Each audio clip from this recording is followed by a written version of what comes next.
Russian President Vladimir Putin told a meeting of the State Military-Industrial Commission Wednesday that Russian armed forces were still short of certain weapons, including drones, despite a big boost in production. The discussion occurred the same day Ukrainian officials said a Russian drone hit a bus, killing 9 workers, as the war between the two countries continues. Reuters was able to confirm the location of the video from the corroborating aftermath photographs from the State Emergency Service of Ukraine. Meanwhile, U.S., Ukrainian, and European officials held meetings on Wednesday to try to get peace talks back on track, after the cancellation of U.S. Secretary of State Marco Rubio's trip raised questions over how much progress was being made. The director of the Russian and Eurasia program at Chatham House, James Nixey, was not optimistic. I think really we're heading away from negotiations right now and back into conflict without a foreseeable end.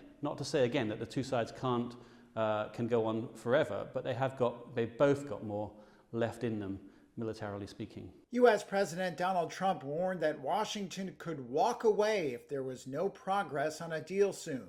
He raised the pressure on Sunday when he said he hoped Moscow and Kyiv would make a deal this week to end the 3-year conflict. At the heart of Wednesday's talks was an attempt to establish what Ukraine can possibly accept, after Trump Special Envoy Steve Witkoff presented proposals to a similar session in Paris last week.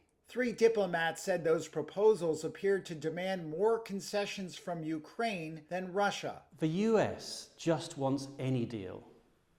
And that, it doesn't matter whether it's a good deal for Ukraine or a good deal for Russia, they want to be able to show that they are a broker and maybe a power player, that they can have an influence on events.